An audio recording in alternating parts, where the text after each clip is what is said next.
Hi there, and thank you for virtually stopping by my poster titled Interpretation of Machine Learning Methods for the Prediction of Breast Cancer Risk.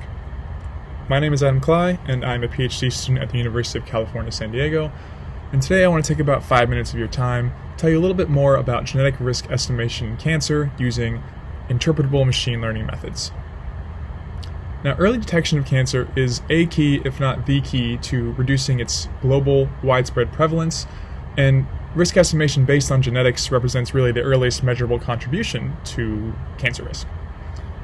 Now, genetic risk estimation is typically done using something called a polygenic risk score, which captures this weighted sum of effect sizes that are calculated from a large-scale genome-wide association study, or GWAS. And most of these PRS methods assume this independence between genetic effects and ignore any kind of epistatic interactions between them.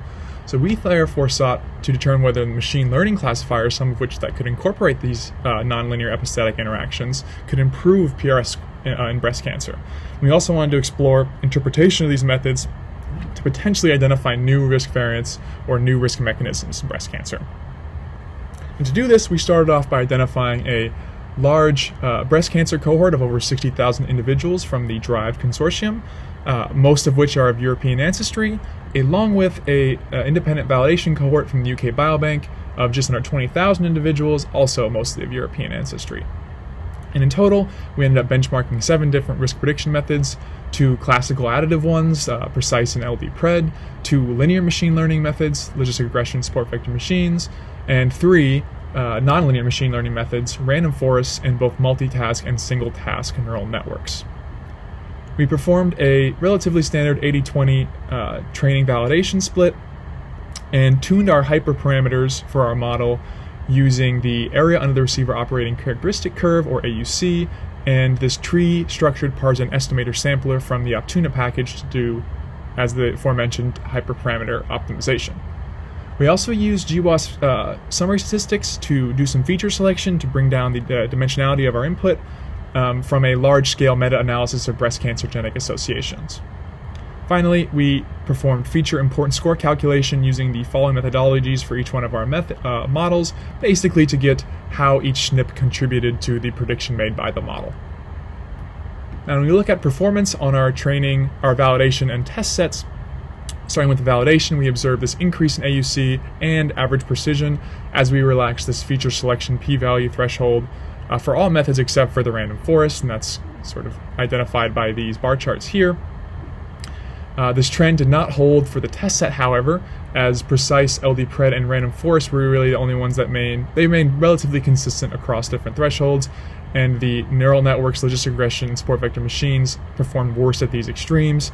And when you really take it all together, you note that the LD-PRED method significantly outperformed all their methods on the test set, significant by the long test, with an AUC of 0.64 at the 5 × 10⁻⁵ threshold. So given that LD-PRED was the best performing model, we then wanted to go in and see, well, how are these models actually using the SNPs to make predictions? And to do this, we took the magnitude of feature importances calculated by these methodologies for the 5 × 10⁻⁵ feature set and divided by the max of each particular model's feature set to scale each one between 0 and 1 and compared them using this Manhattan plot visualization. And we look at this, we can take a couple things of note.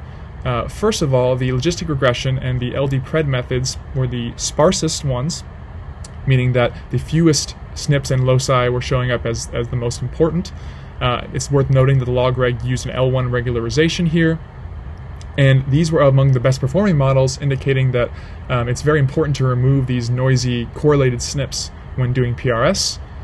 The other models were a lot noisier, with a more general high attribution score across all loci, but interestingly enough, the multitask learning process seemed to increase the number of loci showing up as more significant, and the random forest models only seemed to incorporate 2 loci significantly, meaning they missed out on a lot of other positions and were able to make good enough splits using just these 2 positions.